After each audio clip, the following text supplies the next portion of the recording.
اسلام کی تاریخ کا بہت بڑا دن 17 رمضان مبارک، جس دن اسلام کا سب سے پہلا معرکہ کفر کے ساتھ پیش آیا اور اس کو معرکہ بدر اور غزوہ بدر کہا جاتا ہے۔ اس کو قرآن مجید نے یوم الفرقان بھی کہا ہے، فرق کرنے کا دن۔ یہ وہ پہلا معرکہ ہے جس کی دھاک کفر کے سینے پہ ایسی بیٹھی ہے کہ آج تک عالم کفر بدر کی للکار سے کانپتا ہے۔ ڈاکٹر اقبال نے امت مسلمہ کو ایک مشورہ دیا ہے۔ اس نے کہا ہے کہ شرط یہ ہے کہ فضائے بدر پیدا کر، فضا پیدا کر بدر جیسی، فضائے بدر پیدا کر، فرشتے تیری نصرت کو اتر سکتے ہیں گردوں سے کتار اندر کتار اپنی۔ اور اسی مضمون کو دوسرے رنگ میں اقبال کہنے لگے، تو آج بھی ہو اگر ابراہیم کا ایمان پیدا، آگ کر سکتی ہے انداز گلستان پیدا۔ عالم اسلام کو یوم الفرقان، غزوہ بدر کی للکار یاد رکھنی چاہیے۔ ملت کے جوانوں کو بدر کا سبق اور بدر کا نصاب کبھی نہیں بھولنا چاہیے۔ ہمیں آج جو درس دیا جاتا ہے وہ درس فلسفہ ہے۔ جو پیغام کفر کے مقابلے میں ہمیں بتلایا جاتا ہے وہ پیغام ہے مصلحت کوشی کا، وقت گزاری کا۔ ابھی دیکھو غزوہ بدر کا پس منظر مسلمانوں کو یہ سبق دیتا ہے کہ جب فضا پیدا ہو جائے تو اللہ مدد کر دیا کرتا ہے۔ جب فضا پیدا ہو جائے تو پھر اللہ مدد فرماتا ہے۔ جب فضا پیدا ہو، جب مدد کی فضائی پیدا نہ ہو، قرآن مجید فرقان حمید سورہ آل عمران میں سے جو آیہ کریمہ میں نے تلاوت کی تو اس میں اللہ تعالیٰ نے بدر کا ذکر فرمایا ہے۔ فرمایا وَلَقَدْ نَصَرَكُمُ اللَّهُ بِبَدْرٍ وَأَنْتُمْ أَذِلَّةٌ، فرمایا تحقیق ہم نے بدر میں تمہاری مدد کی حالانکہ تم تو کمزور تھے۔ ہم نے بدر میں تمہاری مدد کی، تم تو کمزور تھے۔ میدان بدر کے اندر اللہ تبارک و تعالیٰ نے مدد فرمائی، نصرت فرمائی مسلمانوں کی، اور ایسی کامیابی دی کہ پورا کفر جو اس وقت موجود تھا وہ کانپنے لگا کہ مسلمانوں کے پاس اتنی قوت کہاں سے آ گئی، اتنی طاقت کہ یہ کس طرح مالک ہوئے۔ بغور سمجھیے گا بات کو، ذرا تھوڑا سا پس منظر سمجھ لیں۔ 15 سال تک اعلان نبوت کے بعد نبی پاک صلی اللہ علیہ وسلم نے کسی جنگ کی، کسی لڑائی کی اجازت نہیں دی، کسی قسم کی منع فرمایا، بلکہ فرمایا لکم دینکم ولی دین، تمہارا اپنا دین ہے ہمارا اپنا دین ہے، منع کر دیا گیا۔ مسلمان ہجرت کر کے آ گئے مکہ سے مدینہ، لیکن یہاں بھی قریش مکہ اور کفار مکہ نے عالم اسلام کو، مسلمانوں کو، نبی پاک صلی اللہ علیہ وسلم کو سکون سے بیٹھنے نہیں دیا، پریشان کرتے رہتے تھے۔ اور اس پریشانیوں میں سے ایک بڑی پریشانی، جب تک آپ بات کے پس منظر کو نہیں سمجھیں گے آپ کو اصل مضمون سمجھ میں نہیں آئے گا۔ پریشان کرتے تھے مسلمانوں کو، مدینے آ کر پریشان کرتے تھے۔ دنیا کا ایک مزاج ہے، جو آدمی اپنا دروازہ بند کر لیتا ہے لوگ اسے بزدل سمجھتے ہیں، حالانکہ بزدل اور صلح پسند میں فرق ہوتا ہے۔ بزدل اور ہوتا ہے، صلح پسند، کچھ لوگ صلح پسند ہوتے ہیں، لوگ انہیں بزدل کا طعنہ دیتے ہیں۔ تو جو آدمی دروازہ بند کر لیتا ہے نا، یا تھوڑا سا احتیاط کرتا ہے تو لوگ سمجھتے ہیں کہ یہ بزدل ہے، کمزور ہے، میں نے ڈانٹا ہے تو بھاگ گیا ہے، حالانکہ ایسا نہیں ہوتا۔ وہ شخص صلح پسند ہوتا ہے۔ میرے رسول کریم سید عالم صلی اللہ علیہ وسلم کی ذات صلح پسند ہے. حضور علیہ الصلوۃ والسلام نے صلح کو اہمیت دی ہے اور وصلح خیر، صلح ہی بہتر ہے. انہی لفظوں کے ساتھ محبوب نے ہمیں تعلیم ارشاد فرمائی، صلح کو درجہ دیا ہے. تو 15 سال تک کوئی لڑائی نہیں لڑی. اب انہوں نے سمجھا شاید مسلمان بزدل ہیں، یہ تو تلوار ہی نہیں اٹھاتے، یہ تو شاید جانتے ہی نہیں اس فن کو، ان کو تو خبر ہی نہیں. یہ کیا کرتے کہ مسلمانوں کو مدینے آ کے تنگ کرتے، گھر تک آ جاتے. مکے کے قریش مدینے کے قریب آ کے مسلمانوں کو لوٹ کے لے جاتے. کئی دفعہ ایسا ہوا کہ انہوں نے آ کر کے یہاں سے بکریاں، اونٹ اور کئی اور چیزیں چوری کر کے لے گئے. تو مسلمان پریشان رہنے لگے. اللہ پاک نے طاقت دے دی، قوت دے دی مسلمانوں کو. حضرت عمر فاروق جیسے لوگ کلمہ پڑھ گئے، حضرت امیر حمزہ جیسے لوگ آ گئے، حضرت ابو عبیدہ بن جراح جیسے لوگ آ گئے، حضرت سیدنا سعد بن ابی وقاص جیسے دلیر اللہ نے عالم اسلام کو عطا فرمائے. قوت آ گئی. حرِّض المؤمنین علی القتال، محبوب اب تیار کرے مومنوں کو لڑائی کے لیے. ایک قافلہ آ رہا تھا، ابو سفیان مال لے کے ایک سفر میں نکلا ہوا تھا. اس میں قریش کے سارے لوگوں کا مال تھا. اس زمانے میں بھی پارٹنر بن کے کاروبار ہوتا تھا. سارے مکے والے ایک بندے کوئی مال دے کے بھیج دیتے تھے، میرا بھی بیچ آنا، میرا بھی بیچ آنا. اور سال کے بعد ایک ہی جاتا تھا. سارے جا کے عرب کے جاہل معاشرے کے اندر بھی دھوکہ کرنا اور جھوٹ بولنا عیب سمجھا جاتا تھا. لوگ کسی کے پیسے پر نظر نہیں رکھتے. یہاں معاذ اللہ لوگ کلمہ پڑھ کے اس بات کا خیال نہیں رکھتے کہ مال کس کا ہے اور ہم کس طرح سے اسے استعمال کرتے ہیں. تو ابو سفیان سب کا مال لے کے نکلے. جب یہ مدینے کے واپس آ رہے تھے نا، شام سے ہجرت کر کے مدینے کے پاس سے گزرنے لگے، تو اللہ کے رسول سید عالم علیہ السلام نے مسلمانوں سے کہا کہ چلو ہم بھی ان کا ایک قافلہ روک لیں، انہیں احساس دلائیں کہ تم ہمارے ساتھ زیادتی کرتے ہو تو بازو میں ہمارے بھی قوت ہے. اس ارادے کے ساتھ حضور نکلے. ابو سفیان بڑے تیز آدمی تھے، کسی نے خبر کر دی کہ وہ تو آ رہے ہیں تیرا قافلہ روکنے کے لیے. اب حضور سید عالم جب چلے مدینہ منورہ سے تو 313 لوگ حضور کے ساتھ تھے. کتنے جی؟ بولیے. 313. تحقیق یہ ہے کہ 312 تھے. حضرت عثمان غنی کو شامل کیا گیا بدریوں میں، لیکن حضور انہیں چھوڑ گئے تھے، اس لیے کہ ان کی زوجہ اور نبی پاک کی پیاری صاحبزادی بڑی علیگ تھی. فرمایا تو میری بیٹی کے لیے رہ جا. تو 313 لوگ حضور لے کے نکلے. 6 زرہیں، 8 تلواریں، چند گھوڑے. خود رسول پاک صلی اللہ علیہ وسلم جس گھوڑے پہ تھے، گھوڑا ایک تھا، سواریاں 3 تھی. حضرت مولا علی بھی تھے، جناب زید بھی تھے، نبی پاک بھی تھے. فرمایا کبھی تو بیٹھے گا، کبھی علی بیٹھیں گے، کبھی زید بیٹھیں گے، کبھی میں بیٹھوں گا. جب حضور کی پیدل چلنے کی باری آتی تو حضرت زید عرض کرتے حضور نہیں آپ بیٹھ جائیں میں پیدل چلتا ہوں. حضرت علی کہتے حضور آپ بیٹھ جائیں میں پیدل چلتا ہوں. تو حضور فرماتے تمہیں ثواب کی زیادہ ضرورت ہے، مجھے بھی تو ضرورت ہے نا.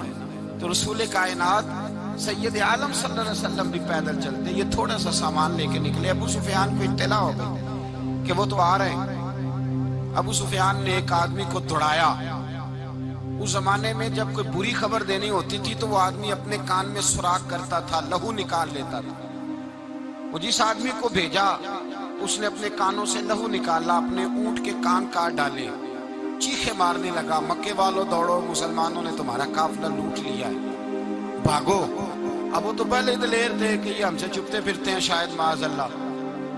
انہوں نے کیا کیا کہ 1000 کا لشکر، ہر آدمی کے پاس گھوڑا، ہر آدمی کے پاس تلوار، نیزہ، سارے عتبہ، عتیبہ، شیبہ، ابو البختری، امیہ بن خلف، ابو جہل، سارے اکٹھے ہو کے آئے اور نکلے میدان بدر کی جانب.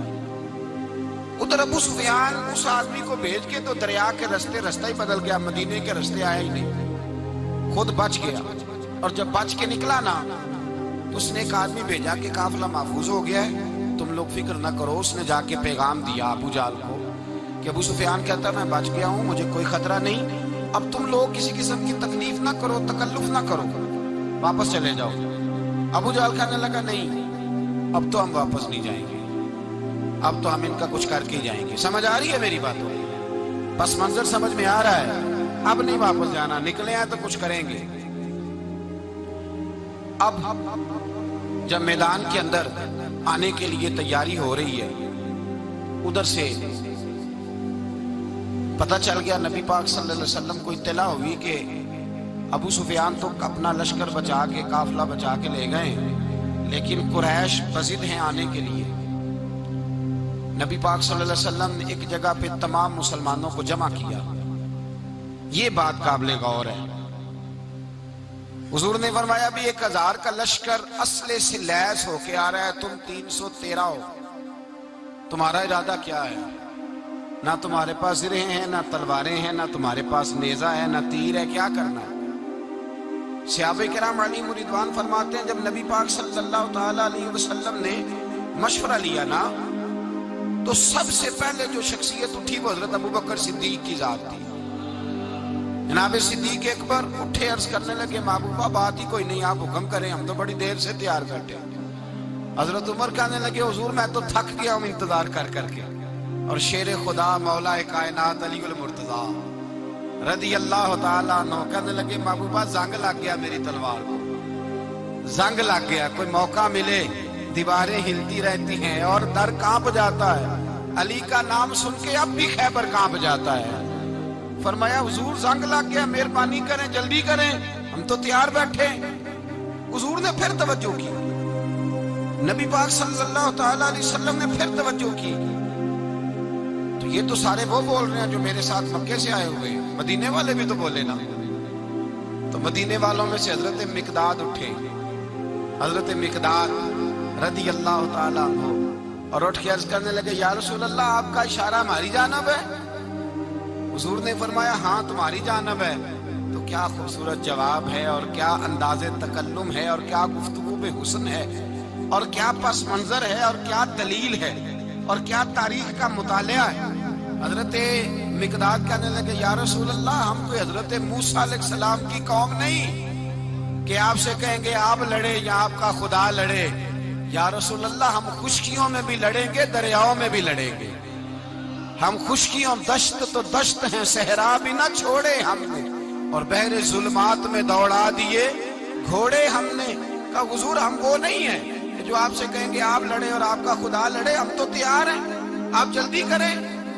پھر حضرت سعد اٹھے، سعد بن عبادہ رضی اللہ تعالیٰ عنہ اٹھے اور کیا خوبصورت عرض کیا، کہا یا رسول اللہ کس سے لڑنا ہے؟ حضور بولیے ذرا یا رسول اللہ۔ حضور نے فرمایا قریش مکہ سے۔ تو صحابی کا وجد دیکھیے گا، انداز دیکھیے گا، کہنے لگے حضور سنا ہے جن نظر نہیں آتے، دیو نظر نہیں آتے، سنا ہے دکھائی نہیں دیتے، محبوبہ حکم کرے میں تو جنوں سے بھی لڑنے کے لیے تیار، میں تو ان دیکھی جگہوں پہ تلواریں چلا جاؤں گا، نبی کا حکم ہو تو کود جائیں ہم سمندر میں، جہاں کو محو کر دے نعرہ اللہ اکبر میں۔ یا رسول اللہ حکم کریں کس سے لڑنا ہے؟ میرے نبی پاک خوش ہو گئے، حضور خوش ہوئے، چہرے پہ مسکراہٹ دوڑی، فرمایا تم پر کوئی غلبہ پا ہی نہیں سکتا۔ فرمایا چلو آپ اٹھو چلیں، نہ تلواریں ہیں، نہ گھوڑے ہیں، نہ کوئی شے ہے، نہ پاس اسلحہ ہے، نہ کوئی بازار طاقت ہے۔ حضور اٹھے تو ایک ننھا مجاہد حضرت سعد بن ابی وقاص کے چھوٹے بھائی عمیر بن ابی وقاص، قد چھوٹا، حضور نے فرمایا سعد چلے عمیر رہ جائے، سعد چلے اور عمیر یہ چھوٹے ہیں۔ حضرت سعد کہتے ہیں میری عمر ابھی اس وقت تھوڑی تھی، میں 16-17 سال کا جوان تھا، تو بھائی اس سے بھی چھوٹے تھے، فرمایا تو رہ جا۔ اللہ اکبر۔ تو کہتے ہیں دیکھو عمر دیکھو، اور منانے کا انداز کیا ہے، جا رہے ہیں جہاد کے لیے، تو بچہ رو نہیں پڑتا گھر میں۔ حضرت عمیر رونے لگے، کہنے لگے نہیں میں نے بھی جانا ہے۔